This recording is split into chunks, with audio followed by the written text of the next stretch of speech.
There's a new surge of migrants from Africa trying to reach Europe. Rescuers are trying to help 1,200 people adrift on two boats in the Mediterranean Sea between Italy and Greece. The Italian coastguard is coordinating the rescue. The migrants are stranded on overcrowded fishing boats.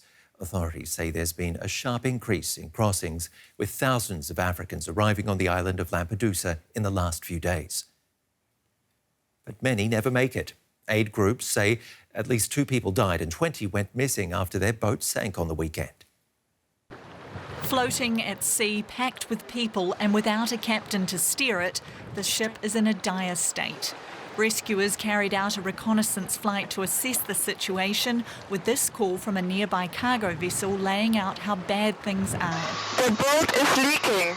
Water is entering the boat. The boat is out of fuel. They have no drinking water anymore.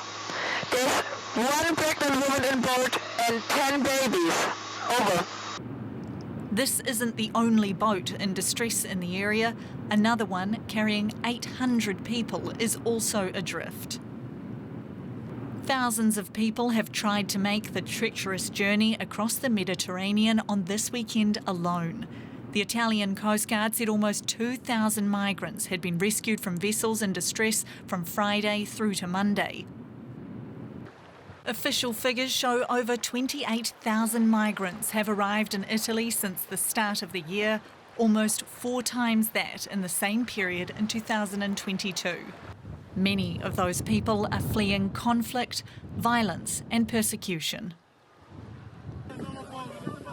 While the numbers are still much lower than the hundreds of thousands rescued during 2015, aid groups are warning more government help is needed to stop lives being lost at sea unnecessarily.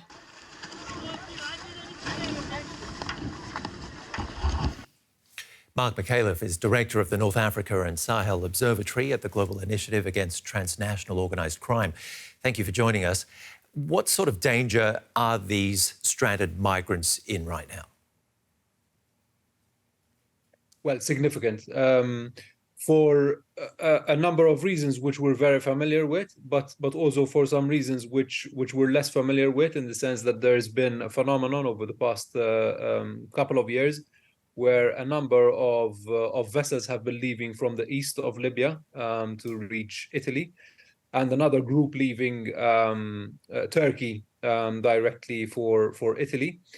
And this increases the risk exponentially, because we're talking about a much longer journey at sea, which compounds the usual risk factors, which include, the lack of safety of the vessels used, the exaggerated number of people on board, the sometimes lack of seamanship of the people actually steering the vessels, so on and so forth. Are there efforts to track down the perpetrators? I mean, these migrants have paid huge sums to illegal traffickers who've put them out to sea and left them there to fend for themselves, basically.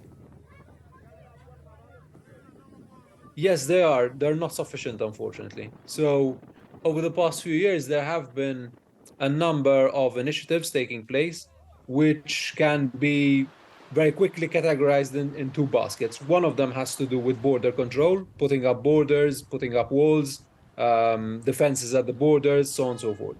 Those have a mixed rate of success. In some cases, there are successes, and flows of migrants have been reduced through these measures. In some cases, they actually create a market for smugglers, whereas migrants would have previously been able to cross a border without the help of a smuggler. Suddenly there's a barrier, so there's a market for someone to help actually cross that barrier. The second basket of measures have been international prosecutions, international investigations and prosecutions. These have been few and far between, and I should include also sanctioning of smugglers in this category. But where they have been taken, there have been some measures of success, not necessarily just in relation to the individuals involved, but also in the chilling effect they have had on groups of migrants operating in certain areas. The problem very often is that the follow-up is weak and the consistency is weak. So we see some progress, we see some damage done to some smuggling networks, but then that progress is not followed on, and different smugglers replace the ones that have passed or been arrested or have dismantled their business, so on and so forth. Well, Italy's Prime Minister has been threatening with a naval blockade against migrant boats. What would happen then? Well, we've seen this sort of rhetoric in the past when it comes to ideas of naval blockades. If this were really to be implemented, and the big question is on the if, because it takes quite a substantial effort to entrench a naval blockade, my guess is there would be a diversion. So perhaps in the short term, we would see a massive grinding to a halt, but eventually we would see different smuggling networks rerouting their operations and finding new ways of operating. We have seen this countless times in various different territories. They sound like a creative bunch. Mark McAuliffe, thank you very much for being on DW. Mark McAuliffe there from the North Africa and Sahel Observatory. Felix Weiss speaks for Sea-Watch International. That's a German organisation that runs rescue ships in the central Mediterranean. I started by asking him how these boats can end up with so many people on board and no captain. I mean, this is quite easy to describe because this is a decision coming by smugglers. So therefore, these departures either from Libya or Tunisia are quite, people who are organizing the trips just have money in their ends and not really the safety of the persons on the boat. Right. So all these hundreds of people arrive on the coast. They all get in the boat. They just push the boat off and let them get on with it. That's as far as it goes.